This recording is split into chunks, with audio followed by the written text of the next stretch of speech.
Now, Brian Wilson, Mary Catherine Ham, Brian Neiman, today's newsmakers, and you, the Morning Majority. 105.9 FM. And AM 630. WMAL.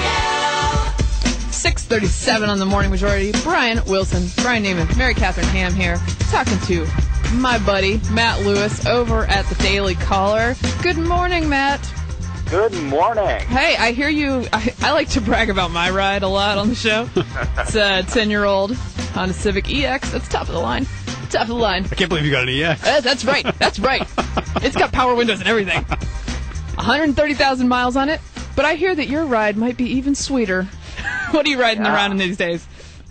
I'm driving this week a Chevy Volt, and it is a nice ride. I mean, it's very quiet, very nice car. I've just been tooling around the city, but on Saturday I'm going to Frederick, Maryland, my hometown, and I'll be dining at Volt Restaurant, appropriately. Oh, the Voltaggio brothers. It's a very nice restaurant, nice. yeah. And I need to see the trick is to see what happens when the battery dies and it kicks over to the gasoline engine. Right. Yeah. Now, have you had any bad experiences so far?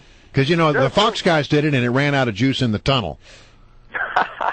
Well, it only goes about 30 miles on a charge, and I'm also warned that it can increase your electric bill. So I'm going to have to find a place to appropriate some electricity, preferably not my house. But you can plug it just into the wall? Is that? Yeah, but I'm thinking I'm going to have to run an extension cord out of my office at the Daily Caller. There you go.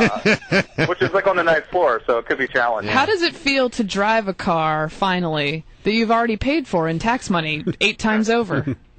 That is the catch. I mean, look, no matter how nice the car is, I mean, they're incredibly expensive now, too expensive for anybody to buy.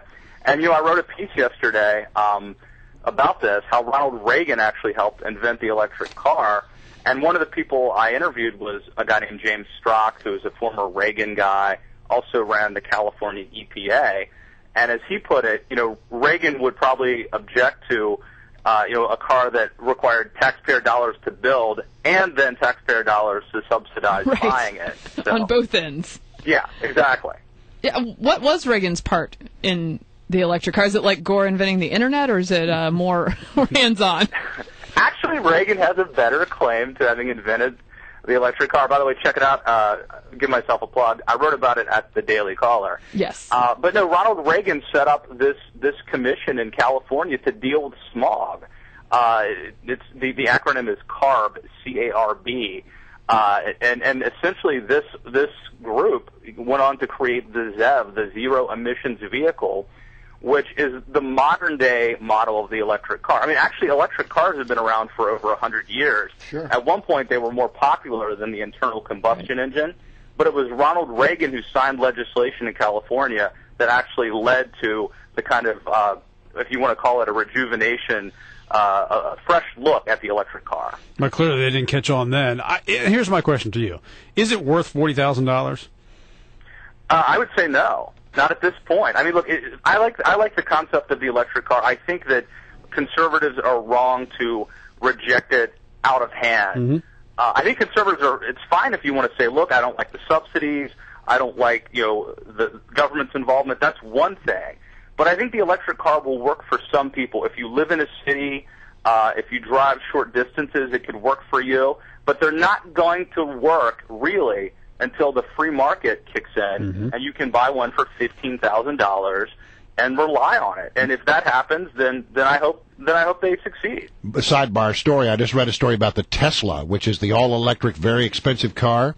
Apparently, if you completely deplete the battery, the car becomes something of a brick. You cannot recharge the battery. So you've got a $100,000 car that you can't go anywhere in. Do not leave your dome light on ever. Yeah, that'd be a very expensive mistake. So yeah, and the batteries cost like $8,000 probably. Well, now $40,000 to replace the batteries in a Tesla. Oh, let's talk politics for a minute. What's going on right there? I mean, I look at all these polls, I can't make sense of them. Who's up? Who's down? Who's going to cinch this thing? Do you have any sense of it? I think it's a coin toss right now, and the stakes are huge. I think that obviously if Rick Santorum wins Michigan, it could be a game changer, and it's panic time for Mitt Romney.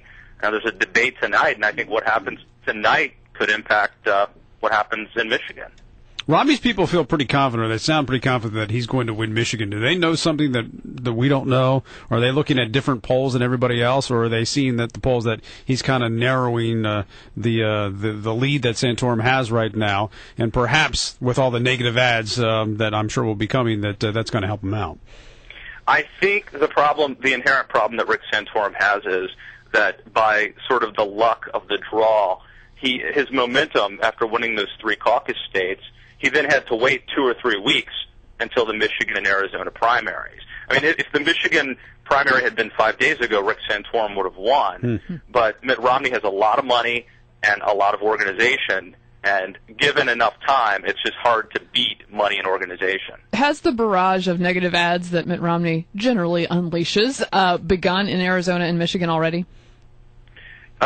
I think so. I mean, you've seen the polls tightening, and the other interesting thing is not money that Mitt Romney's overtly spending, but it's things like on the Drudge Report yesterday, the story about Rick Santorum talking about Satan having spiritual warfare against America.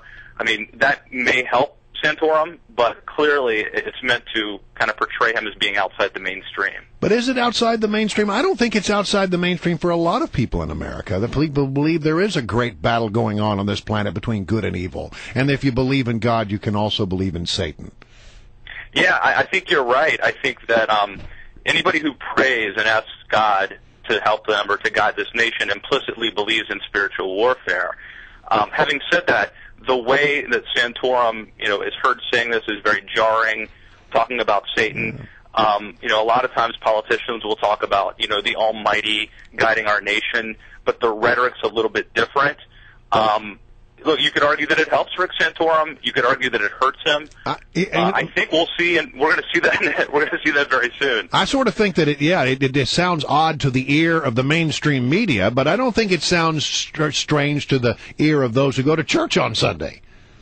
No, I think you're right. I mean, I think that, and look, it's not even outside the mainstream of historical context. FDR and Winston Churchill sang, onward Christian soldiers. Can you imagine what the press would do if they discovered that an American president secretly met abroad with a leader of another country and sang onward Christian soldiers? I mean, what are they advocating, a holy war? Yeah. Well, I'm sure we had contraception come up in a couple of debates, and I'm sure Satan will come up tonight. Oh, dear. In the debate. We'll have a discussion about it. The relevance is killing me. So, Matt, if you're headed up to Frederick this weekend and you get stuck, I'm in Germantown. I will come pick you up in my 1969 Chevrolet pickup truck. All right? It's like 3 miles a gallon. It may happen. We'll see how things go. All right, man. All right, Matt. Talk